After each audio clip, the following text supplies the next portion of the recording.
Hi, this is Morley, and this is the M-Wire with another La Palma update for November 22nd, 2021. So the last couple days, folks, the activity on La Palma has been pretty steady. There have been sporadic 5.0 plus earthquakes. Whether they're downgraded or not is debatable. But there was a 5.1 as of recently. I'm having a little bit of trouble with the EMSC site. It's up, but I can't quite get the earthquakes just from La Palma as I usually do. But there have been approximately about 100 earthquakes or so in the last 24 hours. So that's still quite active. Maybe not off the charts active, but that's still quite a bit of activity for 24 hours. As well, the airport remains closed at this time because they're clearing the ash off the runways.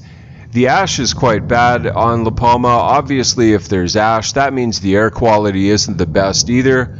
But the airport is currently limiting flights. I don't know if it's completely closed now. This article's from yesterday. But they definitely did close the airport for a while for no other reason than to get the ash off the runways. As well as a new lava flow reached the ocean. Take a look at this, folks. Obviously, all that steam and volcanic gas certainly isn't good for those for the island, that's for sure. This reached the ocean, I believe, a couple hours ago. That's what I read on Twitter. Like I say, these lava flows are continuing to enlarge the island, essentially, because these new deltas, I put out a video yesterday of the new deltas being formed.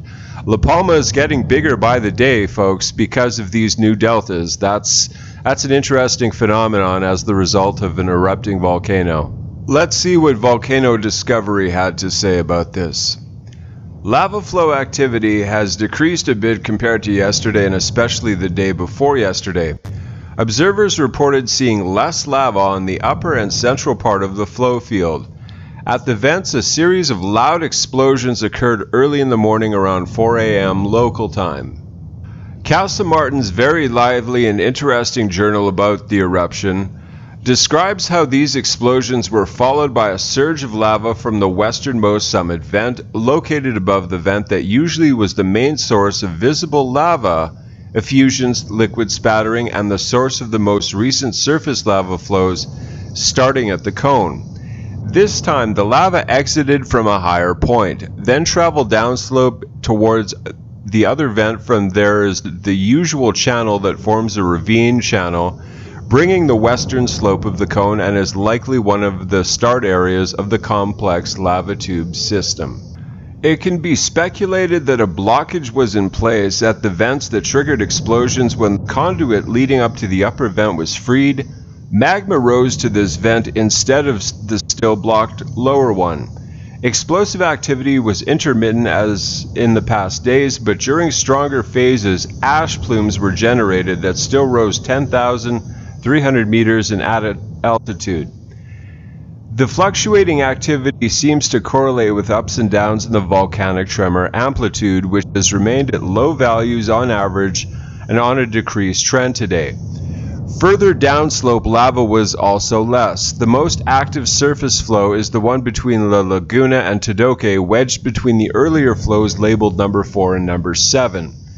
Its active fronts are currently located between the west of Montagallana La Laguna and Montalaga Todoque Hills, where it has continued to advance over new land and covered an additional 8 hectares since yesterday. So as you can see, folks, the lava is flowing over new areas, unfortunately, and destroying more property. That's just incidental of this volcano at this point, but like I say, it's reached the sea. The total area of land covered by lava flows thus increased to 1,058.95 hectares, according to the latest published data from the La Palma government, who make daily surveillance and mapping flights of the area. Ground deformation has decreased from its peak in the past days, back when only 6 centimeters vertical uplift compared to the pre-eruption levels at the GNSS station north of Jetty Station closest to the volcano. Gas emissions are still elevated but also decreased compared to previous days.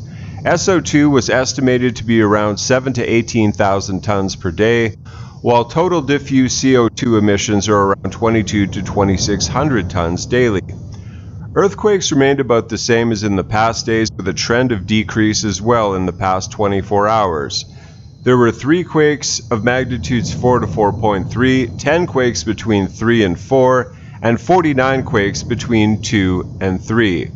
All in all, the eruption continues a slowly declining path, but it is impossible to predict a time frame when it might end. So there goes Volcano Discovery again, saying it's declining, and then just the other day it says it's impossible to say when this will end. I wish they'd make up their mind and decide, is this ending or not? Quite frankly, they don't know. Neither do I, neither does anyone else for that matter, when this eruption is going to end. But regardless, folks, it's uncanny, it's unpredictable, and therefore, if the worst happens, you need to be prepared. You need to have a bug-out bag, you need to have a tank of gas at least, and you need to have a place to go if the worst happens. Folks, it's better to err on the side of caution. Those are the wisest words anyone's going to tell you today. But thank you for coming along with me to my update. Please remember to like, to comment, to share, and of course to subscribe. And until the next update, God bless.